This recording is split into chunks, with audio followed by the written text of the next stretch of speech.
picture a human arm, just in your mind. Now, put a whale flipper right next to it. Oh, that's quite the lineup already. Right. Now, add a bat wing to the group, and finally, a cat's front leg. If you're just looking at them from the outside, they look very different. I mean, they perform totally different functions. Yeah, completely, wildly different functions. Exactly. One reaches, one swims, one flies, and one runs. But here is the thing. Inside, however, they contain many of the exact same bones arranged in a very similar pattern. It's that classic 1-2-many pattern. Right. You have one big bone, two smaller bones, and then many tiny bones making up the fingers or digits. So it really brings up the big question for you to think about today.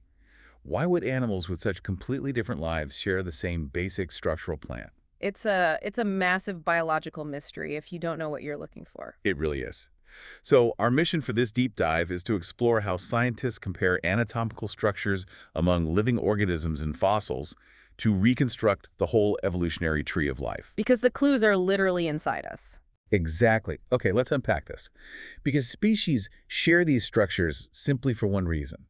They were inherited from a common ancestor population. Yeah, the basic blueprint was already there. Right. But to really read that blueprint, we have to distinguish between a shared family history and just a mere coincidence. That is the whole ball game in evolutionary biology, distinguishing between homologous structures and analogous structures. Okay, so define homologous for us first. Sure. Homologous structures are those traits that share an underlying anatomical pattern because they were inherited from a common ancestor, even if the function changes completely over time. So that's the human arm and the bat wing. Exactly. The forelimbs of humans, whales, bats, cats, seals, or birds.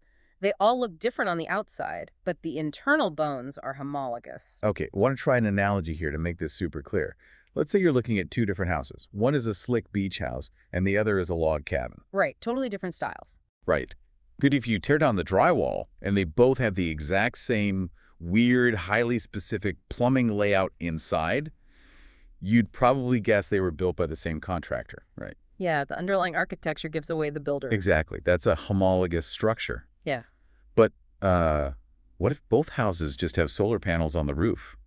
That doesn't mean the same builder made them. Not at all. It just means both homeowners needed to solve the same problem, getting electricity. What's fascinating here is that nature does the exact same thing. Those solar panels are what we call analogous structures. So a superficial resemblance. Exactly. They might have a similar function, but they have a completely different underlying anatomy and a completely different evolutionary path, like bird wings and insect wings. Oh, sure. They both fly. Right. They both achieve flight, but the structural recipe is totally different.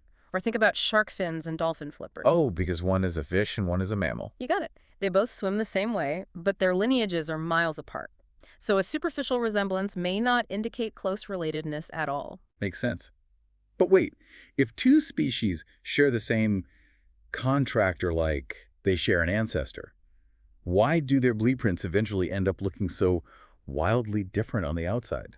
Well, differences absolutely do not erase common ancestry. It all comes down to natural selection acting on those structures when populations separate into different environments. Right, because organisms don't need to look identical to be related. Not at all. The environment puts different pressures on them over generations. You know, we can see this brilliantly in Alaska. Think about the three-spined stickleback fish. Oh, the stickleback is a perfect example of evolution in action. It really is. So you have these marine sticklebacks with full pelvic armor and sharp spines, but then some moved into Alaskan freshwater lakes. Right, getting trapped after the glaciers retreated. Yeah, and over generations, because of mutations in a specific genetic switch, the PIX1 enhancer, they rapidly lost their pelvic spines. Because in those freshwater lakes, the heavy armor wasn't just useless, it was actually a liability with the local predators. Which is wild. And we see similar things with Alaskan salmon species, right? They have related but distinctly different anatomical traits adapted to the different rivers they return to. Exactly. The local environment shapes the inherited structure. But I want to clarify a common misconception here. An organism doesn't just, decide to change its structures because it needs to, right? Definitely not. Like, a bear doesn't just decide to grow different teeth to eat tough plants. Right. Evolution doesn't work on demand. Natural selection only acts on existing random genetic variations. So the mutations just happen by chance. Exactly. The genetic variations are random, but the selection process is not. The environment basically dictates which of those random variations survive and get passed on. So the fish with the smaller spines just happen to survive better in the lakes. Precisely. Now, with all these traits constantly shifting and changing, you might be wondering how scientists actually keep track of who is related to whom. Yeah, without getting tricked by those superficial, analogous similarities. Like the solar panels. Right. Well, the rule of thumb is that one similarity is rarely enough to establish relatedness. You need a bigger diagnostic toolkit. Exactly. Scientists have to compare several structures and use multiple lines of evidence. We're talking teeth, skulls, feet, vertebrae, limb arrangements. What about for plants? For plants, they look at leaves, stems, roots, flowers, any visible plant structures that are useful for comparison. The basic idea is that more shared inherited structures generally support a closer evolutionary relationship. I know scientists use classification keys for this too, like dichotomous keys, right? Yeah, dichotomous keys are great tools. They help scientists make careful, repeatable comparisons based on those visible anatomical traits. It's basically a roadmap. Does it have fur? Go to step 2, that kind of thing. Exactly. But it's important to clarify something here. A classification key helps you identify and organize organisms. Like putting them in the right filing cabinet. Right, but the actual explanation of their evolutionary relationship still has to be heavily based on scientific evidence and reasoning. The key doesn't explain why they are related. That makes total sense. Like with Alaskan carnivores.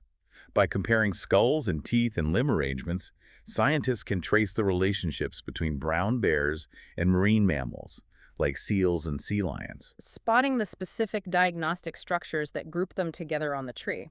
But living species only show us the current chapter of the story, don't they? They do. If we want to really prove these relationships, we have to look deep into the fossil record. Right, to see the actual anatomical transitions happening over time.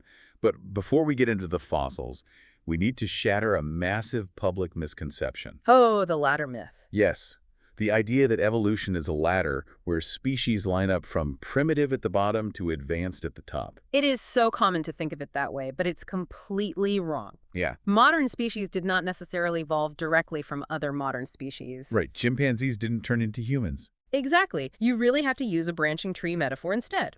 Populations branch off, they inherit structures, and then they change along totally different independent paths. Okay, keeping that branching tree in mind, let's look at one of the most stunning evolutionary trees we have. Whales and their land mammal ancestry. Oh, this is one of my absolute favorites. Here's where it gets really interesting, Mhm. because you can actually see the blueprint changing step by step.